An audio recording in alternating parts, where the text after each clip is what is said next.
श्री राम तीर्थ की महिमा। ब्रह्मा जी कहते हैं, नारद, राम तीर्थ भ्रूण हत्या का नाश करने वाला है। उसकी महिमा के श्रवण मात्र से मनुष्य सब पापों से मुक्त हो जाते हैं। इक्ष्वाकु वंश में दशरथ नाम के क्षत्रिय राजा हुए, जो संपूर्ण विश्व में विख्यात थे। वे इंद्र की ही भांति बलवान, बुद्धिमान और शूरवीर थे तथा बलि की भांति अपने पिता पितामहों के राज्य का पालन करते थे। महाराजा दशरथ के 3 रानियां थीं, कौसल्या, सुमित्रा और कैकेयी। वे तीनों कुलीन, सौभाग्यशालिनी, रूपवती और सुलक्षणा थी। राजा दशरथ जब अयोध्या के राज सिंहासन पर आसीन थे, ब्रह्मवेताओं में श्रेष्ठ वशिष्ठ जी उनके पुरोहित के पद पर प्रतिष्ठित थे। उस समय देश में न रोग थे, न मानसिक चिंताएं, ना तो अनावृष्टि होती थी, न अकाल ही पड़ता था। ब्राह्मण, क्षत्रिय, वैश्य तथा शूद्रों को और चारों आश्रमों को पृथक पृथक बड़ा सुख मिलता था। एक समय की बात है, देवताओं और दानवों में राज्य के लिए युद्ध छिड़ गया। ना तो उसमें देवताओं की जीत होती थी, ना दैत्यों एवं दानवों की ही। वह युद्ध कई दिनों तक लगातार चलता रहा। इसी बीच में आकाशवाणी हुई, राजा दशरथ जिनका पक्ष ग्रहण करेंगे वे ही विजय होंगे, दूसरे नहीं। यह सुनकर देवता और दानव दोनों अपनी विजय के लिए राजा के पास गए। देवताओं की ओर से वायु शीघ्र जा पहुंचे। राजा से बोले, महाराज, देव दानव संग्राम में आपको चलना चाहिए। वहां ये भविष्यवाणी या आकाशवाणी सुनाई दी है कि जिस ओर राजा दशरथ होंगे उसी पक्ष की जीत होगी। अतः आप देवताओं का पक्ष ग्रहण कीजिए, जिससे देवता विजयी हों। वायु की यह बात सुनकर राजा दशरथ ने कहा, वायुदेव, आप सुखपूर्वक पधारें, मैं अवश्य चलूंगा। वायु के चले जाने पर दैत्यगण राजा के पास आए और बोले, भगवान, हमारी सहायता कीजिए महाराज। विजय आप पर ही अवलंबित है, अतः आप दैत्यराज की सहायता करें। राजा बोले, वायुदेव ने पहले मुझसे प्रार्थना की है और मैंने देवताओं की सहायता करने का वचन दे दिया है, अतः दैत्य और दानव लौट जाएं। राजा दशरथ ने वैसा ही किया। स्वर्ग में पहुंचकर उन्होंने दैत्यों, दानवों तथा राक्षसों के साथ लोहा लिया। उस समय नमूची के भाइयों ने देवताओं के देखते देखते तीखे बाण मारकर राजा के रथ की धुरी तोड़ डाली। राजा बड़े वेग से युद्ध में लगे थे, उन्हें धुरी टूटने का पता न लगा। नारद, उस युद्ध में रानी कैकेयी भी राजा के पास ही बैठी थी। उसे रथ की अव्यवस्था का पता लग गया, परंतु उसने राजा को इस बात की सूचना नहीं दी। धुरी टूटी देख उसने उसकी जगह अपना हाथ ही लगा दिया। वह बड़ा अद्भुत कार्य था। रथियों में श्रेष्ठ महाराजा दशरथ ने कैकेयी के हाथ से थामे हुए रथ के द्वारा दैत्यों और दानवों पर विजय पाई। फिर देवताओं से अनेक वर पाकर उनकी अनुमति ले वे पुनः अयोध्या लौट आए। आते समय मार्ग के बीच में जब महाराजा दशरथ ने अपनी प्रिया कैकेयी की ओर दृष्टिपात किया, तब उसका वह साहसपूर्ण कार्य देखकर उन्हें बड़ा विस्मय हुआ। नारद, इस कार्य से प्रसन्न होकर राजा ने कैकेयी को वर दिए। रानी कैकेयी ने भी राजा की आज्ञा स्वीकार करके इस प्रकार कहा, महाराज, आपके दिए हुए ये वर आपके ही पास रहें, आवश्यकता पड़ने पर ले लूंगी।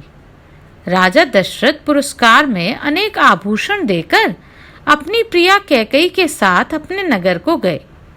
विजय होने से वे बहुत प्रसन्न थे।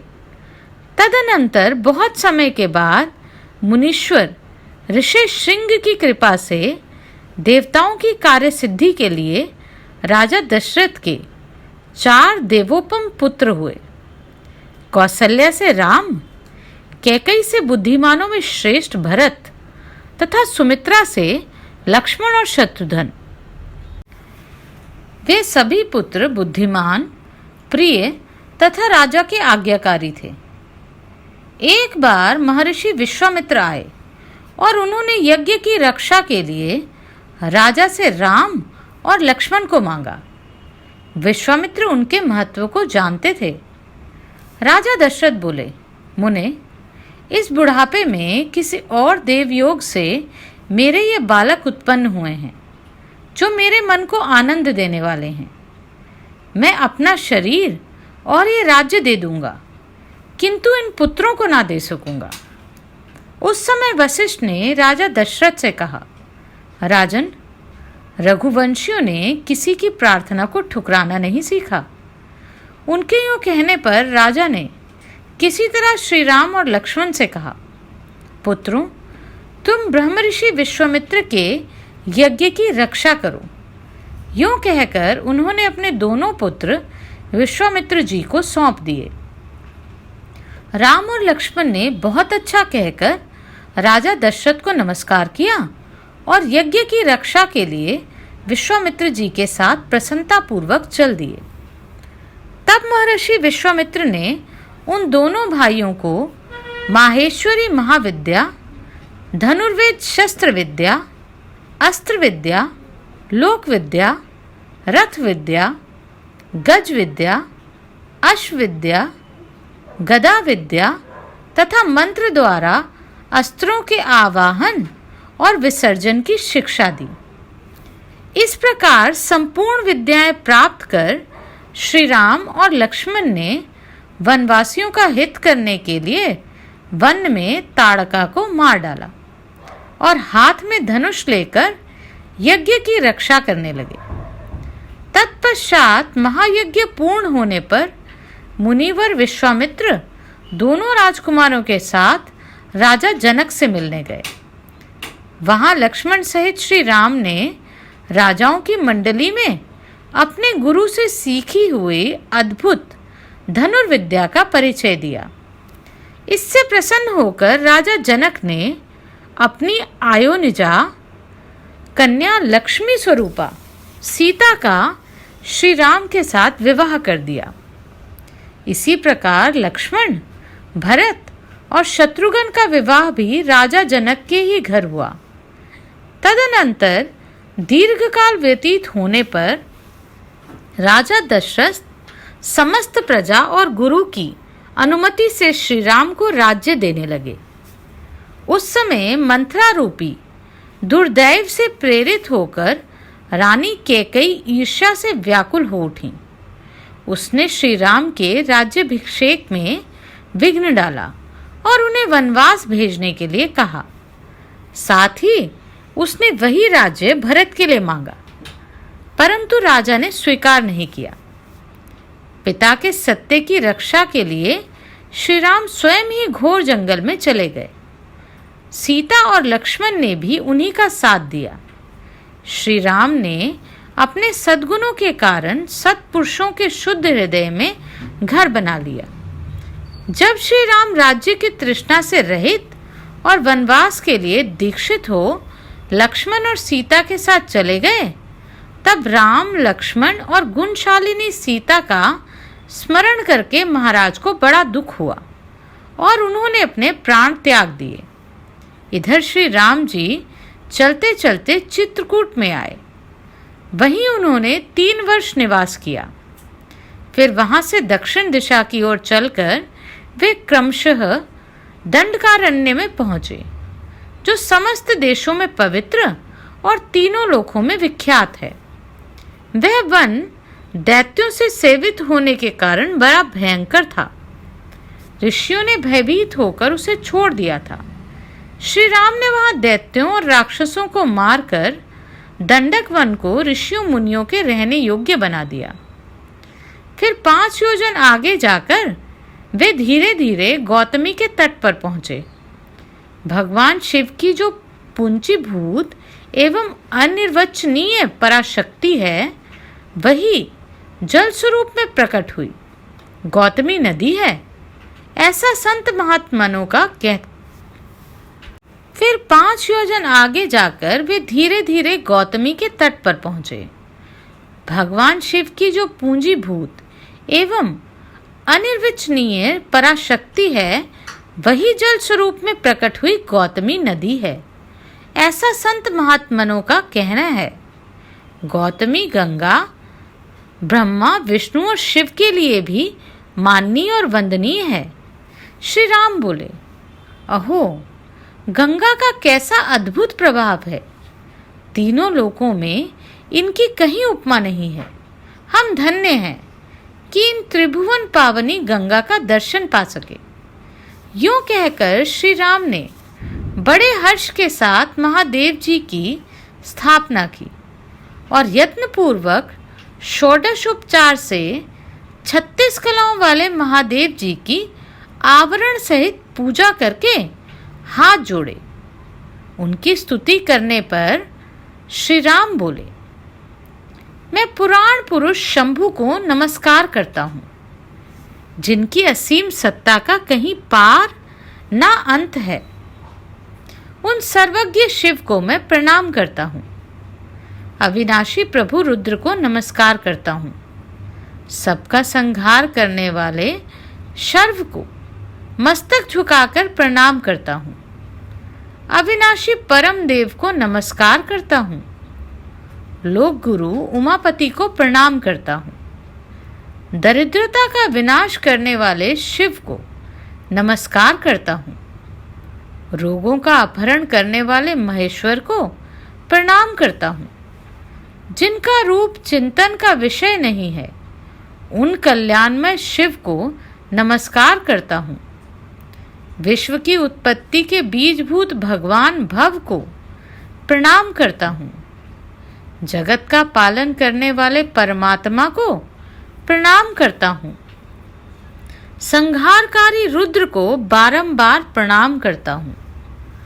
पार्वती जी के प्रियतम अविनाशी प्रभु को नमस्कार करता हूँ। नित्य क्षर अक्षर स्वरूप शंकर को प्रणाम करता हूँ। जिनका स्वरूप चिंतमय और अप्रेममय है, उन भगवान त्रिलोचन को मैं मस्तक झुकाकर बारंबार नमस्कार करता हूँ। करुणा करने वाले भगवान शिव को प्रणाम करता हूँ तथा संसार को भय देने वाले भगवान भूतनाथ को सर्वदा नमस्कार करता हूँ। मनोवांछित फलों के दाता महेश्वर को प्रणाम करता हूँ। भगवती उमा के स्वामी श्री सोमनाथ को नमस्कार करता हूँ। तीनों वे जिनके 3 नेत्र हैं, उन त्रिलोचन को प्रणाम करता हूँ। त्रिविध मूर्ति से रहित सदाशिव को नमस्कार करता हूँ। पुण्यमय शिव को प्रणाम करता हूँ। सत असत से पृथक परमात्मा को नमस्कार करता हूँ। पापों का अपहरण करने वाले भगवान हर को प्रणाम करता हूँ। जो संपूर्ण विश्व के हित में लगे रहते हैं, उन भगवान को मैं नमस्कार करता हूँ। जो बहुत से रूप धारण करने वाले उन भगवान शंकर को मैं प्रणाम करता हूँ। जो संसार के रक्षक तथा सत और असत के निर्माता हैं, उन्हें नमस्कार करता हूँ। जो संपूर्ण विश्व के स्वामी हैं, उन विश्वनाथ को प्रणाम करता हूँ। हव्य कव्य स्वरूप यज्ञेश्वर को नमस्कार करता हूँ। संपूर्ण लोकों को सर्वदा कल्याण करने में समर्थ जो भगवान शिव आराधना के योग्य हैं, उन उत्तम गति एवं संपूर्ण अभिष्ट वस्तुएं प्रदान करने वाले उन दान प्रिय इष्ट देव को मैं नमस्कार करता हूँ। भगवान सोमनाथ को प्रणाम करता हूँ। जो स्वतंत्र ना रहकर भक्तों के पराधीन रहते हैं, उन विजयशील उमानाथ को मैं नमस्कार करता हूँ। विघ्नराज गणेश तथा नंदी के स्वामी पुत्र प्रिय भगवान शिव को मैं मस्तक झुकाकर प्रणाम करता हूँ। संसार के दुख और शोक का नाश करने वाले देवता भगवान चंद्रशेखर को मैं बार बार नमस्कार करता हूँ। जो स्तुति करने योग्य और मस्तक पर गंगा को धारण करने वाले हैं, उन महेश्वर को नमस्कार करता हूँ। देवताओं में श्रेष्ठ उमापति को प्रणाम करता हूँ। ब्रह्मा आदि ईश्वर, इंद्र आदि देवता तथा असुर भी जिनके चरण कमलों को पूजा करते हैं, उन भगवान को मैं नमस्कार करता हूँ। जिन्होंने पार्वती देवी के मुख से निकलने वाले वचनों पर दृष्टिपात करने के लिए मानो 3 नेत्र धारण कर रखे हैं, उन भगवान को मैं प्रणाम करता हूँ। पंचामृत, चंदन, उत्तम धूप, दीप, भांति भांति के विचित्र पुष्प, मंत्र तथा अन्न आदि समस्त उपचारों से पूजित भगवान सोम को मैं नमस्कार करता हूँ। तदनंतर भगवान शंकर ने प्रकट होकर श्री राम और लक्ष्मण से कहा, तुम्हारा कल्याण हो, वर मांगो। श्री राम बोले, सुरश्रेष्ठ महेश्वर, जो लोग इस स्तोत्र के द्वारा भक्ति पूर्वक आपकी स्तुति करें, उनके संपूर्ण कार्य सिद्ध हो जाएं। शंभो, जिनके पितृ नरक के समुद्र में डूबे हों, उनके वे पितृ यहाँ पिंड आदि देने से पवित्र हो स्वर्गलोक में चले जाएं। जन्म भर के कमाए हुए मानसिक, वाचिक और शारीरिक पाप यहाँ स्नान करने मात्र से तत्काल नष्ट हो जाएं। जो लोग यहाँ याचकों को भक्ति पूर्वक थोड़ा भी दान दें, वह सब अक्षय होकर दाताओं के लिए उत्तम फल देने वाला हो। यह सुनकर शंकर जी बहुत प्रसन्न हुए। उन्होंने एवमस्तु कहकर श्री रामचंद्र की बात का अनुमोदन किया। सुरश्रेष्ठ भगवान शिव के अंतर्ध्यान हो जाने पर श्री राम अपने अनुगामियों के साथ धीरे धीरे उस प्रदेश में गए जहां से गोदावरी नदी प्रकट हुई है। तब से वह तीर्थ श्री राम तीर्थ के नाम से प्रसिद्ध हुआ। जहां लक्ष्मण ने स्नान और शंकर जी का पूजन किया, वह लक्ष्मण तीर्थ के नाम से प्रसिद्ध हुआ, तथा जहां सीता जी ने स्नान आदि किया, वह सीता तीर्थ के नाम से प्रसिद्ध हुआ। सीता तीर्थ नाना प्रकार की समस्त पाप राशि को निर्मूल करने में समर्थ है। जिसके चरणों से त्रिभुवन पावनी गंगा प्रकट हुई, उन्होंने ही जहाँ स्नान किया, उस तीर्थ की विशिष्टता के विषय में क्या कहा जाए। अतः श्री राम तीर्थ के समान कहीं कोई भी तीर्थ नहीं।